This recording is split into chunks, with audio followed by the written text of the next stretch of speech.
కన్నుల జారిన కన్నీళ్ళు తడిపెను దేవుని పాదాలు. ఇప్పటి నుండి నీ కళ్ళు చూచును దేవుని కార్యాలు. కన్నుల జారిన కన్నీళ్ళు తడిపెను దేవుని పాదాలు.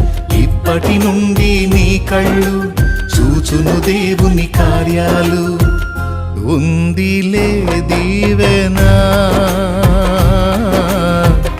ఎందుక వేదనా.